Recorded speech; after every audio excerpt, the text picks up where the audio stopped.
being comfortable in this life, it's still just this life. Good morning, y'all. Welcome to Coffee with Connect. We get together on Tuesdays and Thursdays at 9:30, and we get into God's Word together, and we have our coffee together. And my mug today is from the Pacific Northwest, from the state of Oregon. Our new kids pastor, Justin, this was a gift to me from him and his family as they just moved here. And little plug for Justin's YouTube channel. If you got kids that want to get into God's Word a little bit with Pastor Justin, he's got Juice Box with Justin that's happening every Saturday. So you can check that out on YouTube as well. But yeah, Justin and his wife Lindsay are awesome, and we're blessed to have them here, and they blessed me with a cool mug. So let's continue through the book of James. If you're just joining us, we're going through the entire book of James here. A couple of verses at a time, as we're going to pray, read, think, write, and do, and go through this. So we're up to verse 9, and we're going to be looking at verses 9 through 11 in chapter 1 of James chapter 1. So as I say, if you haven't prayed, please do that and ask the Lord to show you something today as we go through these couple of verses in James chapter 9, or James chapter 1, verses 9 through 11. I know where we are. Here's what it says.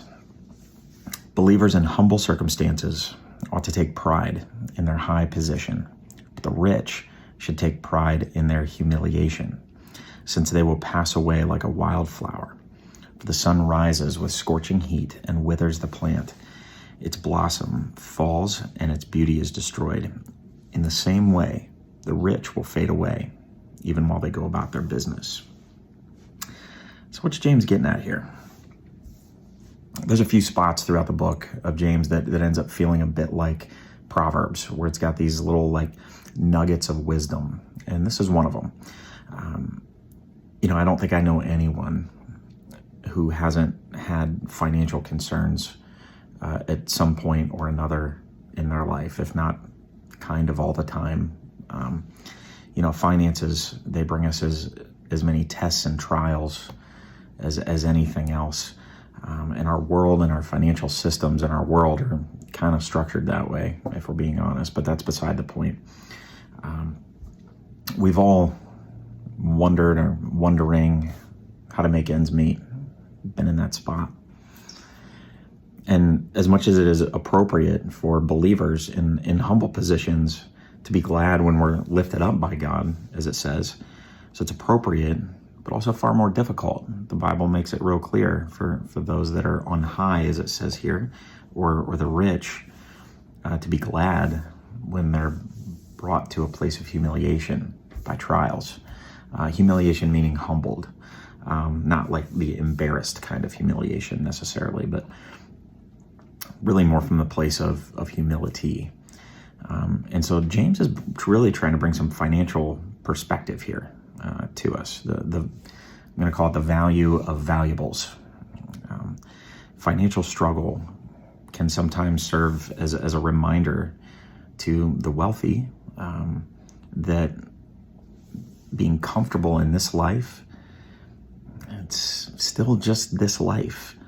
And that's going to fade away as the flowers fade away, like it talks about here. So when it comes to this and you read these verses and you think about this, what's it saying to you? What do you need to write down and maybe put into perspective a little bit when it comes to finances and money, because it all belongs to God anyway. What do you need to write down for this? And what do we do? I think a really good question to ask is, why is James just picking on people with money? Doesn't everybody need God? Yeah, definitely. But we really don't think we need God as much if our bank account seems to solve all of our problems. But can I tell you a little secret? It doesn't. The truth is that it doesn't solve all our problems. It might be like, Jay, a lot of my problems would be solved if I had $1 million in the bank. Fair. But that's just temporary. And it masks things and actually creates different problems.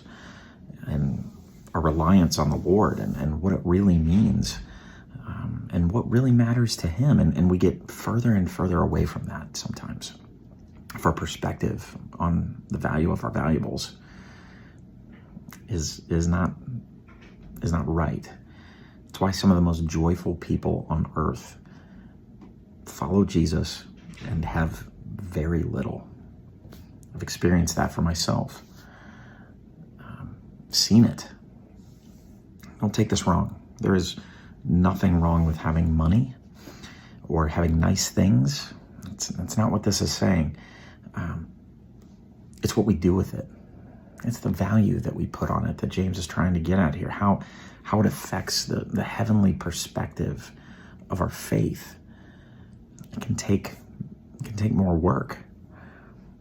Whether we're worried about poverty or we're weighed down with wealth, we can absolutely be free in Jesus if we keep that heavenly perspective and keep our eyes on him. So thanks for joining me. I hope that you'll like the video, subscribe to the channel. Join us again here next time as we continue through the book of James. We have our coffee and connect to Christ, community, purpose, and God's word together.